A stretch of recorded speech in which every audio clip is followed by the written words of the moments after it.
नमस्कार दोस्तों, सीरियल आपकी नजरों ने समझा कि आज के एपिसोड में हम देखेंगे कि नंदिनी मुर्दा घर यानी कि मॉर्ग में बंद हो गई है। वहाँ बहुत ठंड है, उसकी तबीयत बिगड़ने लगती है। वो फोन करने की कोशिश करती है, अपने बैग से फोन लगाती है, लेकिन वहाँ पर नेटवर्क भी नहीं आ रहा है। परेशान हो जाती है, ठंड को बर्दाश्त नहीं कर पाती है, बार बार आवाजें लगा रही है लेकिन बाहर आवाज भी नहीं जा रही है। इधर बाहर हम देखेंगे कि वो मिस्टीरियस लेडी खड़ी है जिसका नाम है नम्रता। इसका दर्श से क्या रिश्ता है ये मैं अभी बताती हूँ।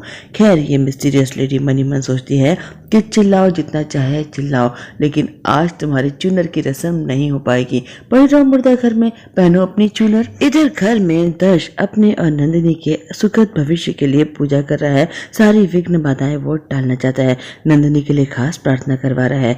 चाची पारू लाकर कहती है कि मैं तुम्हारे साथ पूजा में बैठना चाहती थी, लेकिन मुझे जाना पड़ेगा, चूनर की रस्म है ना, अगर मैं लेट हो गई तो अपशकुन हो जाएगा। दर्श कहता है कि ठीक है चाची, आप जाइए। चाची चली जाती है। दर्श अकेला पूजा कर रहा है। पूजा संपन्न होती है। दर्श को एक अलग सी बेचैनी सी हो रही है, लेकिन दर्श और नंदिनी के साथ द्वारकाधीश का आशीर्वाद इनके साथ कुछ गलत हो सकता है भला। खैर, पंडित जी कहते हैं कि आप अपना माथा आगे करिए, मैं तिलक लगा दूं। तो दर्श अपना माथा आगे करने की कोशिश करता है तो पास ही पूजा की कुछ लकड़ी पड़ी हुई है, उसके हाथ में फांस गड़ जाती है, थोड़ा सा खून आ जाता है। पंडित जी घर के लोगों को आवाज लगाने लगते हैं तो दर्श कहता है कि नहीं नहीं पंडित जी, किसी को मत बुलाइए, छोटी सी चोट है, खामखा सब लोग परेशान हो जाएंगे, रुक जाएंगे और चूनर की रस्म के लिए नहीं जाएंगे। इधर बांसुरी बार बार नंदिनी को फोन लगा रही है, लेकिन अब तो फोन लग भी नहीं रहा है क्योंकि मॉर्ग के अंदर नेटवर्क नहीं है और नंदिनी वहां की ठंड बर्दाश्त नहीं कर पाती है, बेहोश हो जाती है। तभी वहां पर दर्श पहुंच जाता है चार्मी के साथ। चार्मी से कहता है कि मुझे तुम्हारी मदद की जरूरत पड़ गई। देखो ना, छोटी सी चोट थी, लेकिन अगर घर वालों को पता चलता ना तो आसमान सर पर उठा लेते। और कभी कभी तो शोभित भी बहुत ही स्ट्रेंज बिहेव करता है।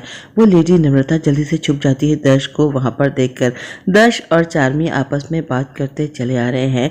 चार्मी कहती है कि नहीं नहीं भैया, आपने बिल्कुल ठीक किया और छोटी सी चोट है, मैं आपकी बैंडेज करवा देती हूँ। चार्मी शोभित के बारे में दर्श से बात करना चाहती है, लेकिन इस वक्त उसे मौका नहीं मिल पाता है। इधर हम देखेंगे कि नम्रता छुप गई है और डर रही है कि कहीं इन दोनों को पता न चल जाए कि नंदिनी मॉर्ग के अंदर है। बातें करते करते चार्मी और दर्श मॉर्ग के सामने आ जाते हैं। चार्मी एकदम से कमरा देखती, बोर्ड देखती, कहती है अरे ये तो मॉर्ग है, हम लोग कहाँ चले आए। दर्श हंसता है, कहता है इरादा क्या है, मुझे यहाँ पर क्यों लेकर आई हो। चार्मी भी हंस पड़ती है, कहती चलिए भैया वापस चलते हैं। बांसुरी परेशान है। नवीन भी आते हैं और कहते हैं कि कहाँ है नंदिनी, आज उसकी चुनर की रस्म है और आज ही वो गायब है। कहती है पता नहीं, न फोन उठा रही है न कुछ बता के गई है, मैं उसे ढूंढूं तो कहाँ ढूंढूं। जीजा जी कहते हैं कि मैं आसपास के घरों में देख कर आता हूँ, पता करता हूँ कि वो गई कहाँ। नंदिनी को थोड़ा सा होश आ जाता है, वो उठने की कोशिश करती है। वहां पर पड़ा एक खाली स्ट्रेचर उसे नजर आता है और साथ ही साथ वो दरवाजा भी देखती है। वो स्ट्रेचर को पकड़ लेती है और स्ट्रेचर को जाकर दरवाजे से टकराने की कोशिश करती है। इधर चार्मी और दर्श वहां से लौट रहे हैं, लेकिन दर्श कहता है कि मुझे अजीब सी बेचैनी हो रही है, मुझे ऐसा लग रहा है जैसे नंदिनी यहाँ पर है। चार्मी कहती है कि नंदिनी वो यहाँ पर कैसे हो सकती है, भैया ये आपकी गलतफहमी होगी। ये सुनकर नम्रता घबरा जाती है, लेकिन दर्श है कि मान ही नहीं रहा है। कहता है कि नहीं नहीं, नंदिनी यहाँ पर है, जरूर वो यहीं पर है और किसी मुसीबत में फंस गई है। दर्श चुटकी बजा बजा कर नंदिनी को आवाज देने की कोशिश करता है। कहता है नंदिनी तुम यहीं पर हो ना, मुझसे ऐसा मजाक मत करो। उसको नंदिनी की चूड़ी की खनक सुनाई पड़ती है। नंदिनी तेजी से एक स्ट्रेचर को दरवाजे से टकराने की कोशिश करती है जिससे कि आवाज बाहर जा सके। दर्श को अब कंफर्म हो जाता है कि कोई अंदर है। वो मॉर्ग के दरवाजे के बाहर ही खड़ा हो जाता है और नंदिनी को बार बार आवाजें देने लगता है। चार्मी कहती है कि भैया ये आप क्या कर रहे हैं, यहाँ कौन होगा, नंदिनी यहाँ पर कैसे आ सकती है। लेकिन दर्श उसकी बात सुन ही नहीं रहा है। नंदिनी एक बार फिर से बेहोश हो जाती है, वो ठंड को बर्दाश्त नहीं कर पा रही है। दर्श मॉर्ग के दरवाजे के बाहर ही बैठ गया है। वो उसको महसूस करने की कोशिश कर रहा है, दरवाजे को टच कर रहा है, आवाजें सुनने की कोशिश कर रहा है और धीरे धीरे टटोलता टटोलता वो कुंडी तक अपना हाथ पहुंचाता है। देखता है कि कुंडी बाहर से बंद है। वो कुंडी को खोल देता है और अंदर चला जाता है। चार्मी भी साथ में आती है है और चार्मी देखती है कि नंदिनी वहाँ पर बेहोश पड़ी है। वो कहती है कि नंदिनी यहाँ पर कैसे पहुँच गई। दर्श भागकर नंदिनी के पास आता है, उसे जगाता है। दर्श का स्पर्श पाकर नंदिनी उठ जाती है।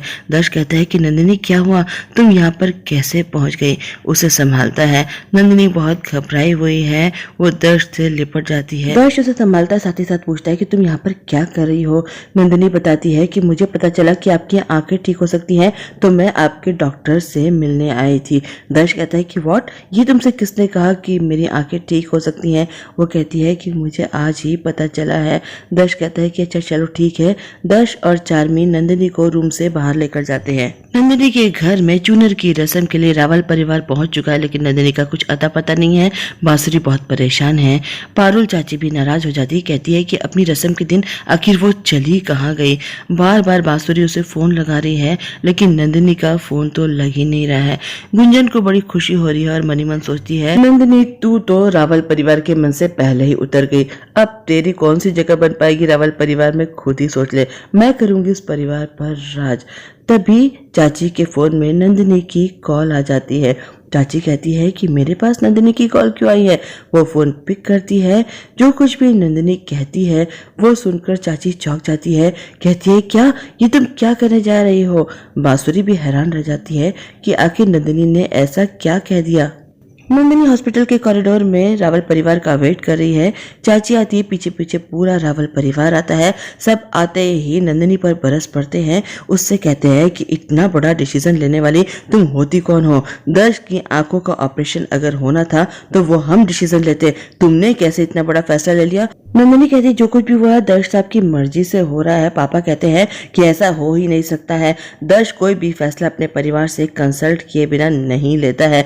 चाचा को तो बहुत गुस्सा आता है, कहते हैं तुम्हारी हिम्मत कैसे पड़ी। शोभित कहता है कि भाभी मुझे पता है कि आपको भाई की फिक्र है, लेकिन फिर भी इतना बड़ा फैसला लेने से पहले आपको फैमिली से कंसल्ट तो करना चाहिए था। नंदिनी सबकी बातें सुन रही है। तभी वो लेडी आ जाती जिसका नाम नम्रता है। उसको देखकर सब चौंक जाते हैं। ये दर्श की बहन है और कहती है कि तुम होती कौन हो मेरे भाई के बारे में इतना बड़ा फैसला लेने वाली, तुम्हारी हिम्मत कैसे पड़ी। तुम 2 कौड़ी की लड़की, तुम्हारी औकात नहीं है मेरे भाई से शादी करने की। उसकी बातें सुनकर नंदिनी चौंक जाती है। उसे नहीं पता था कि दर्श की कोई बहन भी है। नम्रता अभी भी उस पर चिल्ला रही है और कहती है कि डॉक्टर राठौर कैसे कर सकते ऑपरेशन। अरे मैंने तो झूठ बोला था, दर्श का कोई ऑपरेशन नहीं हो सकता। नंदिनी कहती है डॉक्टर राठौर नहीं, कोई और लेडी डॉक्टर है, बहुत अच्छी वो ऑपरेशन कर रही है। नम्रता घबरा जाती है, जल्दी से ऑपरेशन थिएटर के अंदर जाती है। साथ साथ पूरा रावल परिवार भी आ जाता है। देखते हैं तो एक लेडी डॉक्टर दर्श का ऑपरेशन करने की कोशिश कर रही है और दर्श ऑपरेशन थिएटर में ऑपरेशन टेबल पर लेटा हुआ है। नम्रता आती है, उससे कहती है कौन हो तुम और तुम्हारी हिम्मत कैसे हुई मेरे भाई के ऑपरेशन करने की। उसके चेहरे से उसका मास्क हटाती है तो ये तो चार्मी है। चार्मी को देखकर तो शोभित भी चौंक जाता है। कहता है चार्मी तुम लोग क्या करने जा रहे थे। नम्रता चार्मी से कहती है कि तुम जो कोई भी हो मैं तुम पर केस करूंगी। इस तरह से फेक ऑपरेशन करके तुम मेरे भाई की जान लेना चाहती थी। थैंक गॉड मैं समय पर पहुंच गई। चार्मी कोई रिस्पॉन्स नहीं देती है, वो मुस्कुराती रहती है। नम्रता अपने परिवार से कहती है कि पापा आप लोग कैसी लड़की से मेरे भाई की शादी कराने जा रहे थे। ये अनपढ़ गंवार जाहिल औरत, देख लिया आपने क्या करने जा रही थी और मुझे आप लोगों से झूठ बोलना पड़ा। मैंने ही डॉक्टर राठौर से फोन करवाया था ये कहने के लिए कि दर्श की आंखों की सर्जरी हो सकती है। इसकी चुनर की रस्म रोकने के लिए मेरे पास और कोई रास्ता नहीं था। नंदिनी कहती है कि इनकी कोई सर्जरी नहीं हो रही है, ये सब कुछ हमने ड्रामा किया था और दर्श साहब की मर्जी से सब कुछ हो रहा है। हम सिर्फ सच्चाई जानना चाहते थे। दर्श जो कि लेटा हुआ है अपनी आंखें खोल देता है, उठकर बैठ जाता है और आकर अपनी बहन नम्रता से कहता है कि नम्रता ये तुम क्या करने जा रही थी, तुम्हें ऐसा नहीं करना चाहिए था। उसे बहुत गुस्सा आ रहा है। बस आज का एपिसोड यहाँ पर खत्म हो जाता है। अब कल के एपिसोड में हम देखेंगे कि नंदिनी कहती है कि मैं चाहती हूँ कि मुझे चूनर नम्रता बहन ही चढ़ाए। नम्रता को बहुत गुस्सा आता है। चाची नम्रता से कहती है लो नम्रता अपनी भाभी के सिर पर चूनर डालो।